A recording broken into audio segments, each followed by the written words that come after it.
Thank you, Mr. Hughes. Good evening, everyone. I want to acknowledge our hosts, the chairman, president, Victoria Mutual Group, panelists, and all of you in the audience. Certainly for me, it was refreshing to have heard the general presentation yesterday by Mr. Shaw, especially as it highlighted and touched on the government's major foci in terms of the protection for the most vulnerable, significant capital expenditure going towards what Mr. Barrett, at least beginning that process, the economic growth and issues of productivity, which spoke to what Danny Roberts, some of what Danny Roberts had to deal with, and then the medical marijuana industry, credit unions, and the measures in relation to financial inclusion, as already highlighted by Courtney Campbell. We appreciate the specific measures introduced, the 1.5, which everyone was listening for.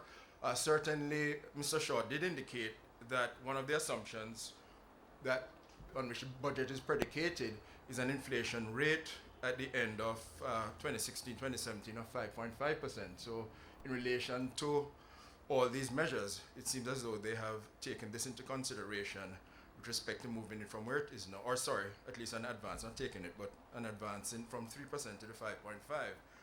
I think the general responses to the budget have been along a continuum of good to bad. Good move towards indirect away from direct taxes. Bad move, the SCT on fuel will have a rippling effect. Give with one hand, take with the other. I'm certain that with respect to even the comments by Mr. Shaw, I've heard many of his detractors since this speech and into today commenting that he was still on a high from that thing that he sprinkled on his egg at breakfast with his wife. The point, though, is he is in a very ebullient and bullish mood. They have, as the headlines indicated in both daily newspapers, they have delivered on their signal promise. Certainly, it represents a shift in terms of what they had projected. But one of the things that, and whilst this forum is looking at the budget and economic issues and so on, but certainly for me, what they have done was signaled about 3 weeks or so ago when the Prime Minister, in a comment that I found rather strange at the time at a public forum in Montego Bay, in which he was addressing a number of issues, but he said emphatically that as an individual, he does not set his hat where he can reach it. And one of the things that I think coming through that statement and with respect to what we have seen outlaid in this budget and what we expect or anticipate that we'll hear from the Prime Minister has to do with a realization or an appreciation that we cannot do things as we have been doing through these very many days and expect to achieve anything near significant economic growth. And so I'm looking forward to hearing the remainder of this budget debate and the interaction with respect to the opposition's contribution and the Prime Minister's response. In relation to my anticipation of the Prime Minister's response, though, I want to highlight 3 areas that represent gaps to me in terms of Mr. Shaw referenced productivity. He used the Trinidad and Tobago example in terms of the first quarter of this calendar year, in terms of the trade gap, and over 23 million Jamaican dollars. You know, when I first heard that, I thought it was about US dollars. But 23 million Jamaican dollars in exports to TNT, and then their exports was of 13 billion J.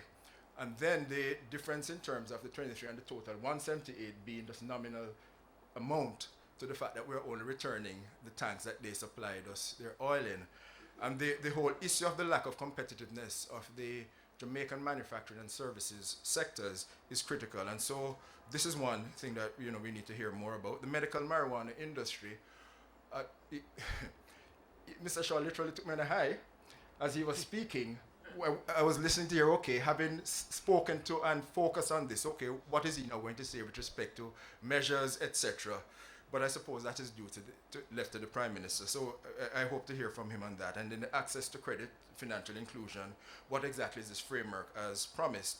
A concern that I want to raise here has to do with the singular reference to the announced increase of the departure tax to US $35. I understand the Minister's reasoning and it is appreciated.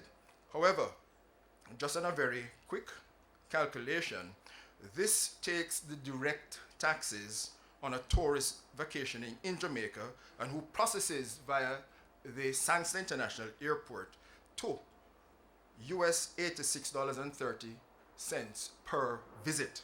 So if you have multiple visits in a year, you understand what we're talking about. US $86.30. Now, and I said this is minimum because I figure that there are aspects of the taxation that may be direct that I have not been able to get my hands on in relation to what I was doing earlier today. The importance of this is in a study by UHY in 2014, it was already articulated that Jamaica had the highest taxes on tourists in relation to all the elements.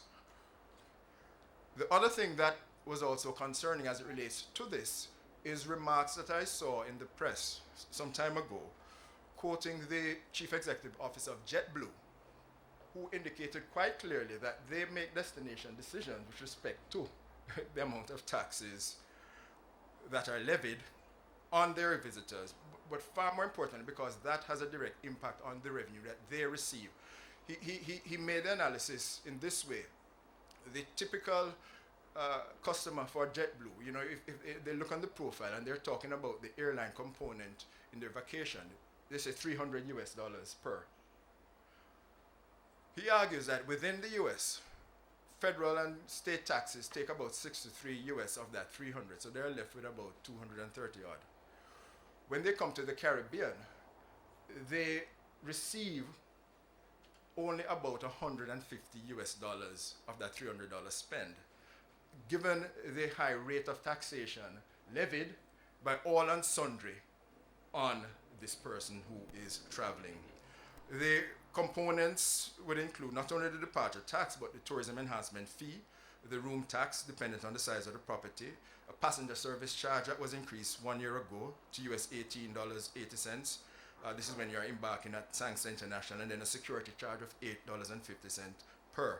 And so the concern here and the conversation has to be around the impossible impact as we go on the road on our visitor arrivals, especially in a very cost-conscious US market. I want to, in closing, so you didn't have to come. In closing, I think that we appreciate what has happened so far, but the budget debate and the process has just begun. And I would dearly like to hear, with respect to what obtains going forward, the whole attention to tax reform. We have had, well, Mr. Shaw yesterday said that he anticipates a visit and meeting in July of this year, I think it is, with IMF representatives about further tax reform. But we have had so many studies, we have had so many contributions, private sector working group, you name it. There is, I'm certain, many detailed documents that are available to these individuals to see. What I would like to know is when it is that we will have what is called comprehensive tax reform that caters to facilitating the economic space, as Dameon King so ably articulated in the introduction to this process. Secondly, issues of governance. The Prime Minister, through the government, through the throne speech, articulated some areas that they wish to look at in terms of constitutional reform. The reference earlier to the Prime Minister's statement that he doesn't set his hat where he can reach it is belied by what I see with respect to the governance proposals in that throne speech. I think that we ought to be attempting at something a bit more radical, especially as it relates to dealing with the structures of government, looking further beyond the constitutional matter now in public sector reform. I almost have a sense that much of what has been happening, even with respect to this economic reform program, the political administration has been waiting for or looking forward to April 1, 2017, when they leave the straitjacket of the IMF overview.